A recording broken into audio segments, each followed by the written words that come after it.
Hola a todos. En esta píldora lo que trataré de exponeros es aquellas cuestiones básicas que tenéis que contemplar a la hora de realizar un proyecto de investigación, tanto desde el punto de vista formal, metodológico, científico, como simplemente desde el punto de vista gramatical.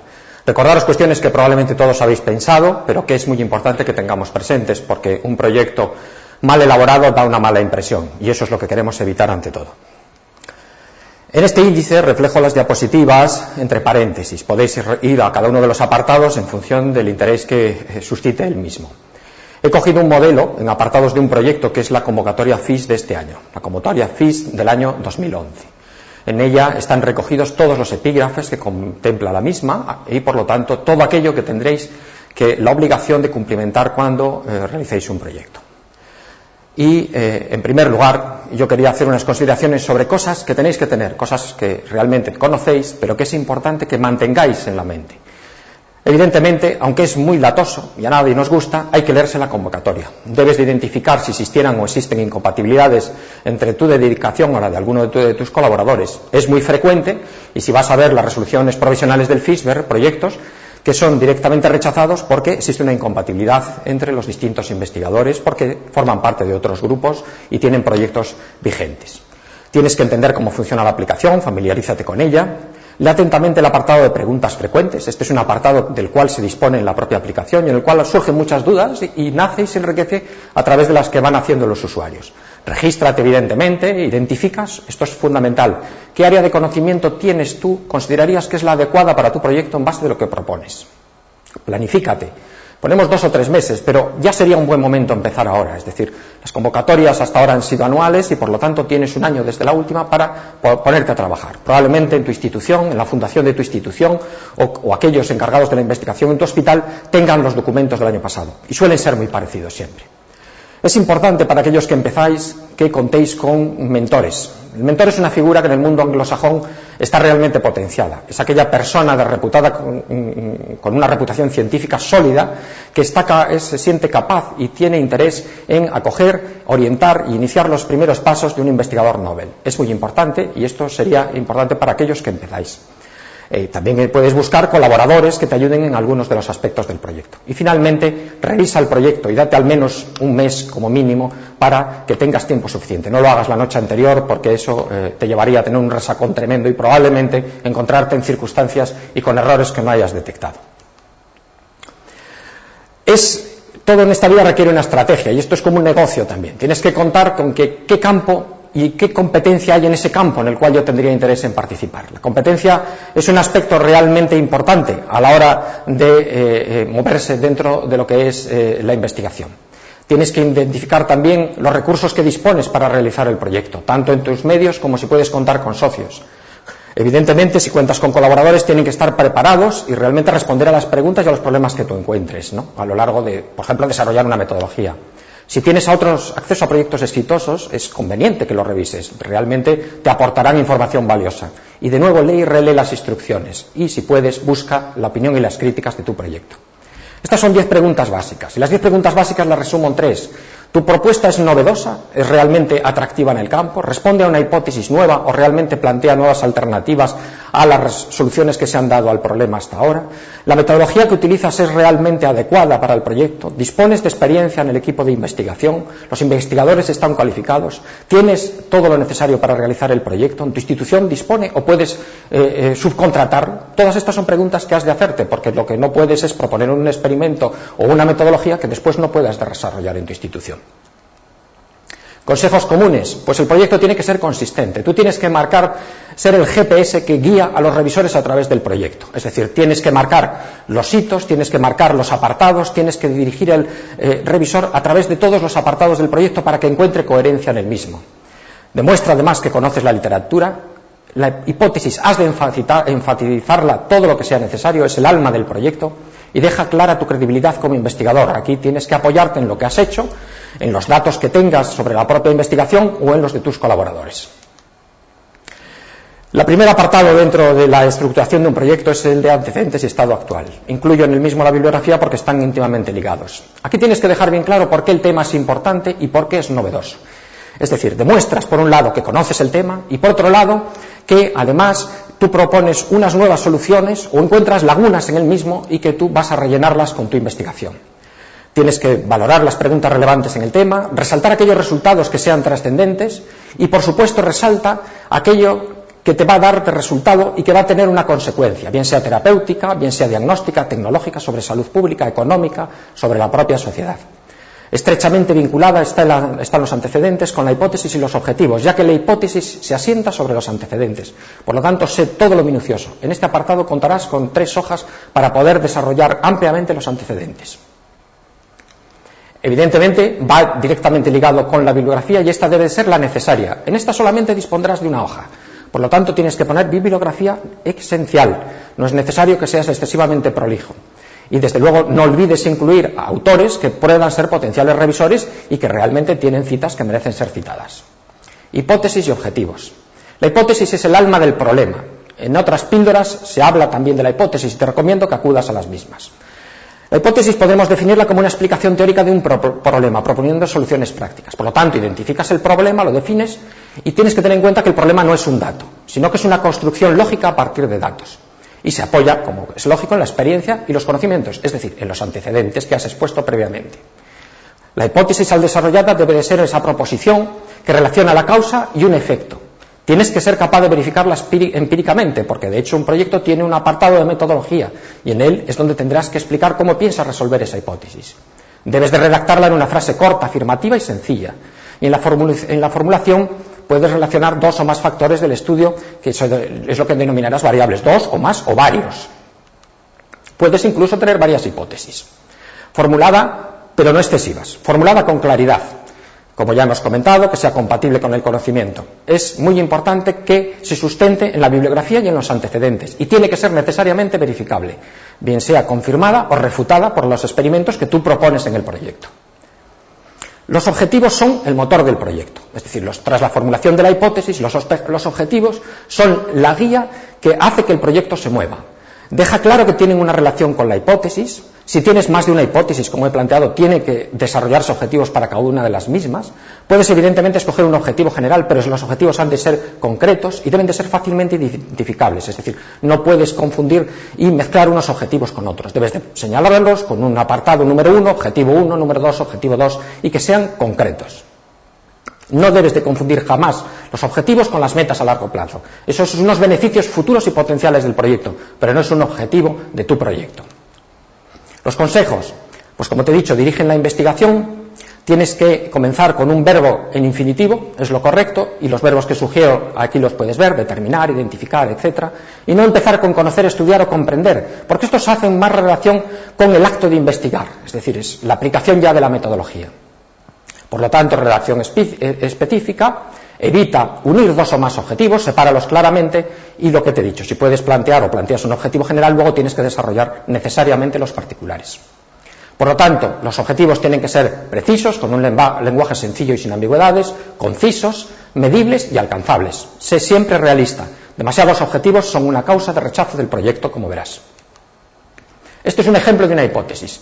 En este trabajo, que es muy reciente en New England, puedes ver que la hipótesis planteada son los ingresos con un elevado coste en enfermos con demencia tendrían consecuencias negativas sobre la calidad de vida de esta población.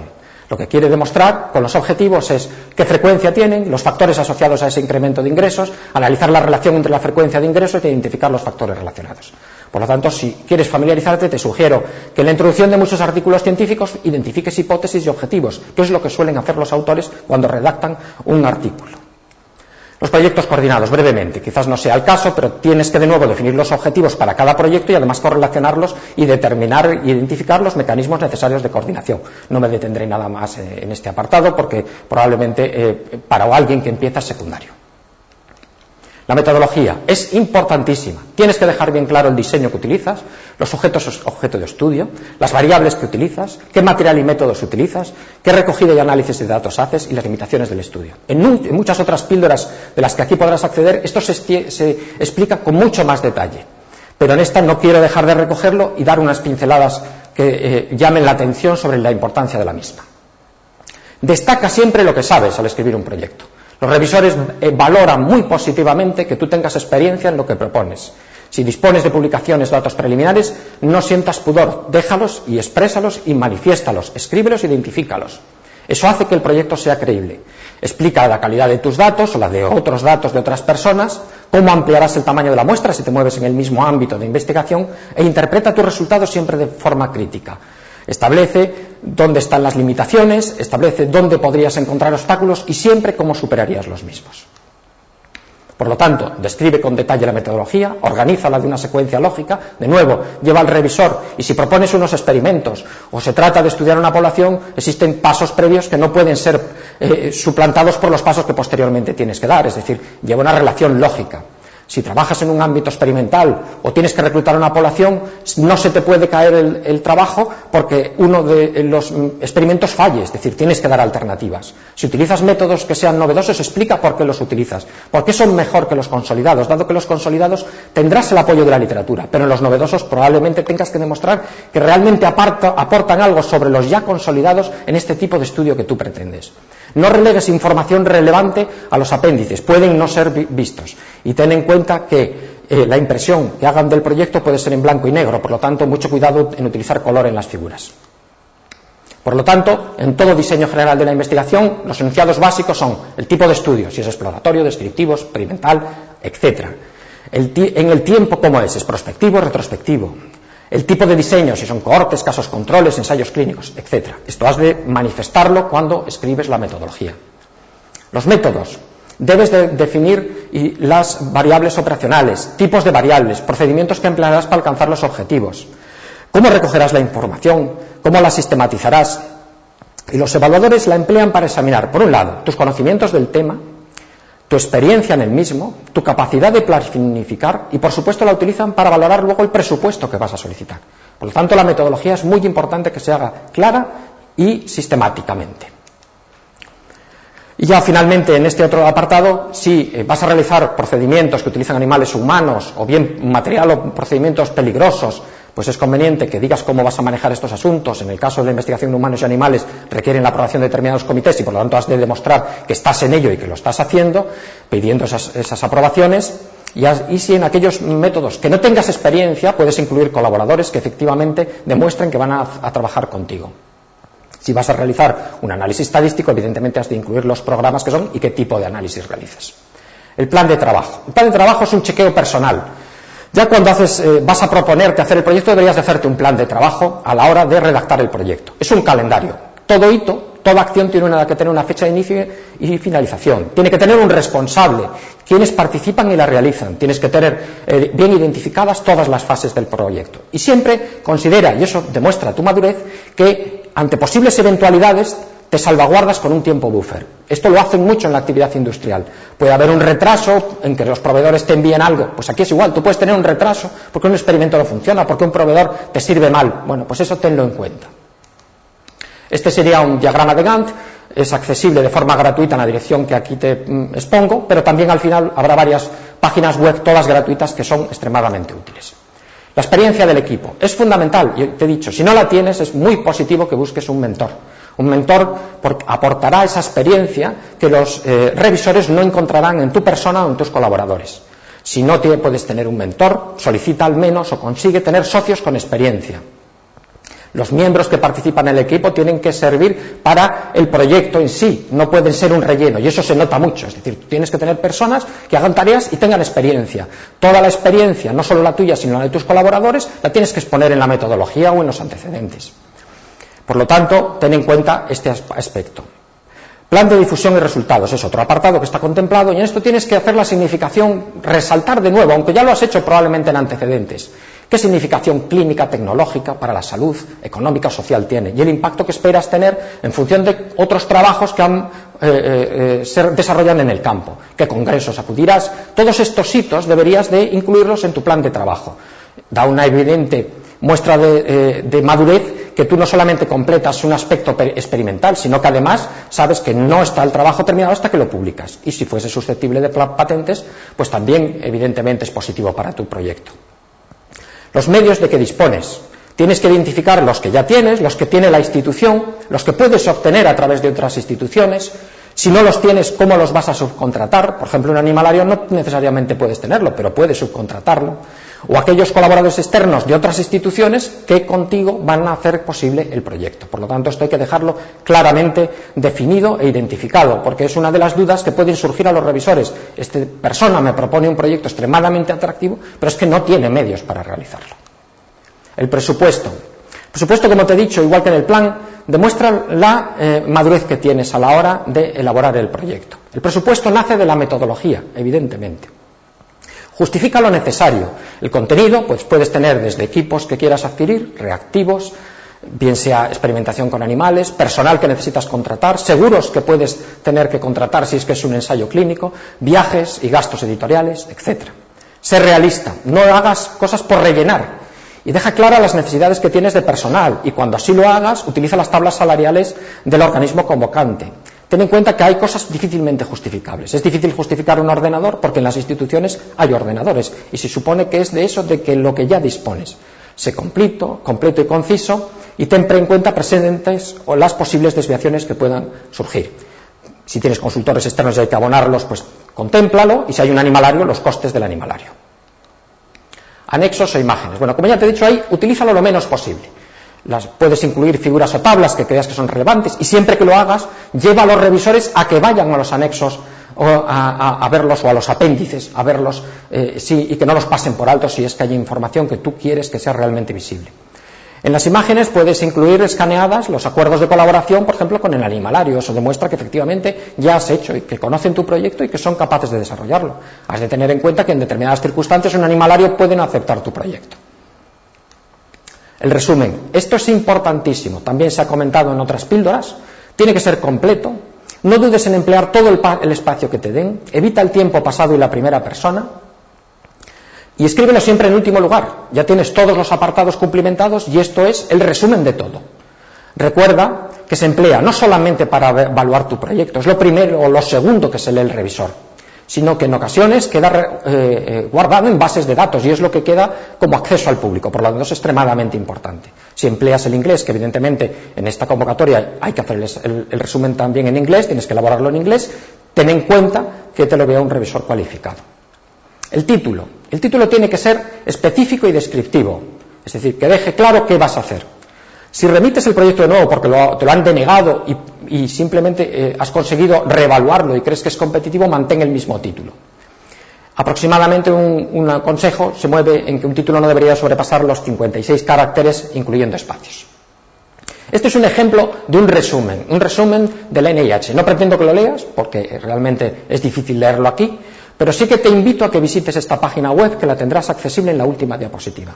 En ella se recogen todos los proyectos del NIH, del Instituto Nacional de la Salud de Estados Unidos, financiados en los últimos, es decir, 5 años, con financiación vigente, en los cuales identificas el área, el investigador, el título del proyecto, la cantidad de dinero que se le da al proyecto y el abstract del proyecto. Es un buen modo de conocer en qué se mueve la investigación en tu entorno y además de familiarizarte con abstracts realmente competitivos y bien hechos. Consideraciones relacionadas con la redacción y edición del proyecto. Emplea siempre la voz activa, no la pasiva. Es decir, lo correcto es decir, desarrollamos un sistema de detección, no un sistema de detección será desarrollado. Esfuérzate a ser claro en términos, referencias y estilo. Las ideas de información que tengan nexos de unión, manténlas unidas, no hagas una idea y al cabo de una hoja aparece la misma idea reflejada y tenía relación. Utiliza frases cortas. Tu objetivo, tenlo siempre presente, es la comunicación, no la literatura. Revisa y vuelve a revisar los posibles errores. Haz que te lean el proyecto, si puede ser un revisor externo, y deja que sea todo lo implacable que pueda ser. El trabajo descuidado, como dije al principio, sufre en la evaluación y el desorden se traslada a la investigación. Envía tu proyecto. Evidentemente, no lo dejes para última hora, puedes tener problemas de colapso de servidor, de tu propio ordenador, etc. Confirma las fechas, guarda tus claves, guarda tus copias. Críticas más frecuentes por parte de los revisores. Esta referencia, que es del año 87 y en ciencia nos parece un tanto antigua, pues yo estaría muy agradecido a quien encontrase otras me las enviase, porque yo no he accedido a otras. Tenemos que las primeras rechazos, es decir, más del 70%, se refieren a las relacionadas con el propio estudio, bien con la hipótesis o bien con la relevancia de la misma. El diseño experimental acumula el siguiente apartado de denegaciones: por una muestra inapropiada, por una metodología cuestionable, porque la captación de datos es imprecisa o porque el análisis es impreciso. Respecto al investigador, es decir, la escasa experiencia, vemos que investigadores con mucha experiencia, porque solamente el 17% fueron rechazados por ese motivo, son rechazados por otras razones, por cualquiera de las del apartado A o B. Por lo tanto, mucho cuidado y no te creas que porque tienes experiencia tienes ganada la batalla. Hay que ser muy cuidadoso. Y, en último lugar, porque no tenían recursos suficientes. La muestra es sobre 256 proyectos y si acudes a este trabajo, que es accesible en la red, pues podrás verlo con más detalle. Resolución de alegaciones. Esta es la parte final del proyecto. La madurez está conseguida, tu proyecto ha sido evaluado y tienes dos respuestas: concedido y no concedido. Si te lo han concedido, enhorabuena y a ponerte a trabajar. Si no te lo han concedido, existen alternativas. El informe de evaluación, desgraciadamente, para aquellos que no son concedidos, para todos evidentemente, pero para el no concedido le gustaría tener más información, es breve, siempre demasiado breve. Puedes no estar de acuerdo con la evaluación o estar de acuerdo. Si estás de acuerdo en que efectivamente las críticas que te hacen son consistentes, pues hay dos opciones: o abandonar la idea, porque evidentemente es poco atractiva original, como veíamos en la diapositiva de los fracasos, o porque hay problemas reparables. Eso valóralo. Ten en cuenta que si alegas, tienes un plazo que viene a ser unos 10 días y es muy importante que no te enfades. Esto no es una cuestión personal. Puedes enfadarte, puedes despotricar con tu familia y tus amigos, pero no lo traduzcas a la hora de redactar tus alegaciones. Subraya punto a punto las críticas que te hacen los revisores. Resalta las secciones en negrilla, déjalas claras y explica de forma breve y concisa por qué no estás de acuerdo. Apóyate en la bibliografía, en los antecedentes, en la metodología y en las malas interpretaciones que pueden ocurrir en cualquier evaluador. Ten presente que en el informe de evaluación que se te envían no están todos los motivos por los cuales tu proyecto ha sido rechazado. Y no debes modificar el proyecto, defiéndelo tal cual te lo han devuelto. Un cambio podría ser un nuevo problema, aparte de que no podrías hacerlo en el sistema que nosotros tenemos en España. Y, evidentemente, no te rindas, mucho ánimo. Finalmente, si los errores no son subsanables, porque la hipótesis carece de relevancia, porque el trabajo ya se ha hecho, porque los métodos son inadecuados, pues tienes que volver a evaluar todo tu trabajo, tienes que plantear otra hipótesis y tienes que hacer un nuevo proyecto. Si son subsanables, porque te dicen que lo has escrito fatal, porque la información que has aportado es escasa y además tú sabes que la tienes y es que lo hiciste mal, porque la relevancia no la has explicado, porque hay errores en plan de trabajo, etcétera. Bueno, pues esto es subsanable. Puedes modificarlo y al año que viene remitirlo, siempre sin cambiar el título. Ten en cuenta que en ocasiones irá siempre a la misma área de conocimiento. Decidir cambiar de área de conocimiento es una cuestión crítica que debes de consultar con otras personas. No te rindas y sé siempre positivo. Los recursos en la red, y este es el epílogo a esta píldora. Para confeccionar un cronograma, para realizar un diagrama Gantt, este es un acceso gratuito. Los proyectos financiados por el NIH lo tienes en el Project Reporter, ya te he dicho, puedes acudir ahí y están los últimos 5 años, desde el 2007 hasta ahora están todos los proyectos. Es especialmente atractivo el ver qué proyectos hay, el nivel en el que se mueven, ver cómo son los abstracts. Y para escribir el proyecto, de nuevo te recomiendo que visites estas 2 páginas del NIH, porque son realmente muy ilustrativas sobre lo que hay que hacer en un proyecto, sobre lo que los revisores evalúan, sobre lo que tú debes de considerar en todo momento. Y finalmente el último también es unas recomendaciones del NIH en formato PDF, que la puedes imprimir, lo otro es puramente web, y el tercero de ellos es un trabajo realizado por una hematóloga y está muy bien en castellano. Los otros, desgraciadamente, para aquellos que no dominéis el inglés, que seréis ya seguro que una minoría, pues son todos en inglés. Muchas gracias, mucho ánimo, a por ellos, no os rindáis, sed rigurosos, críticos con vosotros mismos y no dudéis en que si hacéis un buen trabajo tendréis una evaluación favorable.